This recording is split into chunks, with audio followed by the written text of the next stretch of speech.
Moving off uphill. The procedure for moving off uphill is very similar to moving away on the flat. The only difference is that the steeper the hill, the more gas you'll need for the car to move away smoothly.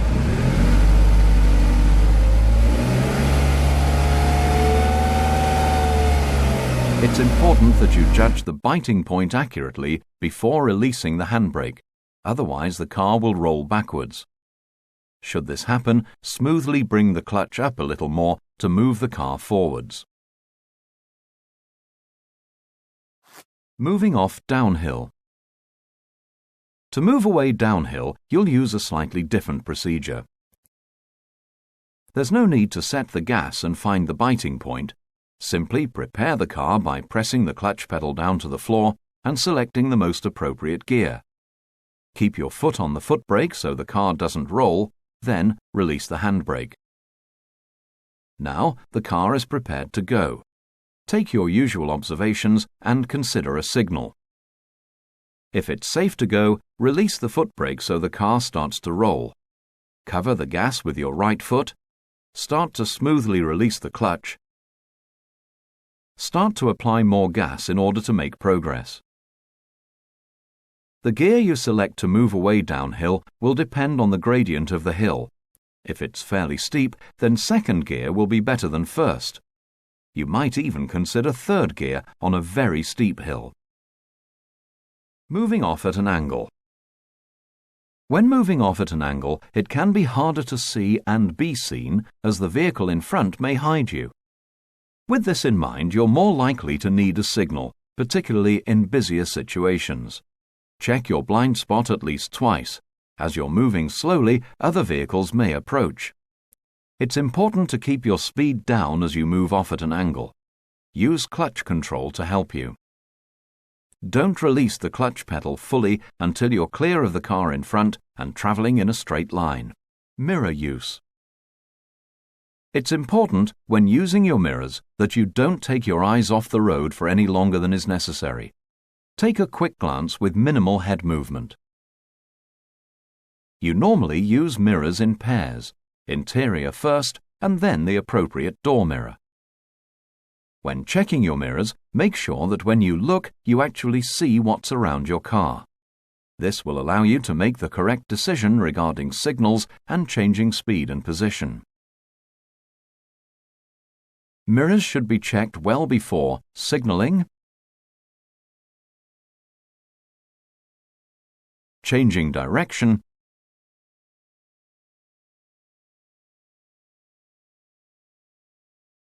and changing speed. Signal use.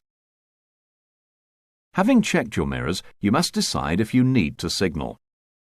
Signals are given to help or warn other road users of your intentions. So, if there's no one around to benefit from a signal, you don't need to do so. If you're unsure if anyone would benefit or not, signal just in case. You must always signal at a junction.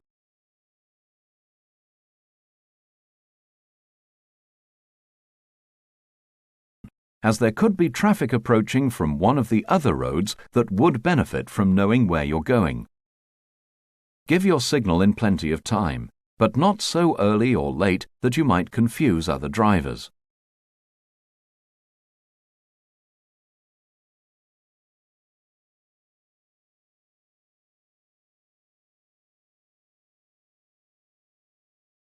Horn. The horn is a signal that can be used to warn other drivers of your presence. This is particularly useful when approaching a narrow humpback bridge where you won't be visible to oncoming traffic, or when negotiating a narrow bend with very poor visibility. You must not sound your horn aggressively, as this can alarm other people. It must not be used between 11:30 p.m. and 7 a.m. or when your vehicle is stationary, unless there's a danger from another moving vehicle. An alternative signal to the horn is flashing headlights. This signal also warns others of your presence. Other road users may use it to indicate to you that they're waiting for you to proceed. If this happens, make sure you check it is safe to proceed first. never rely on another driver to make decisions for you. Passing stationary vehicles. When driving along, you will encounter vehicles parked at the side of the road. The general rule when meeting oncoming traffic is that the vehicle with the obstruction on their side of the road should give way to the oncoming traffic. However, this doesn't always apply, so never assume it. To pass them safely, you need to use the MSM routine. Check your mirrors to see if a signal is required and that it's safe to give one. Move out to just left of the center of the road. This will give you a good view of oncoming traffic. If you can't pass the stationary vehicle without causing the oncoming traffic to slow down or change direction, wait about 2 car lengths behind the stationary vehicle just to the left of the center line. This position is called the holdback position. When it's safe, you can proceed. Check your mirrors to make sure it's safe to pull out. Check your mirrors again before you pull back in, making sure you can see the parked vehicle. Passing places. On some narrow country roads, you'll find passing places. If the passing place is on your side of the road, it's usual for you to wait in the space to allow oncoming vehicles to pass.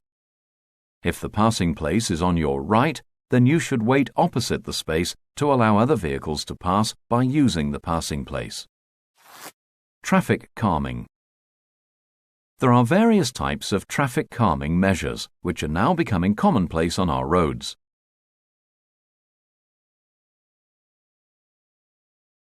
One of the most common types is a hump. These can be anything from a small cushion to a large plateau. The humps are there to keep the speed of the traffic down, so when driving in an area with road humps, don't speed up in between the humps. Sometimes the speed limit in the area will change to 20 miles per hour, so look out for the signs. As a road hump is a hazard, you must use your MSM routine to negotiate it safely.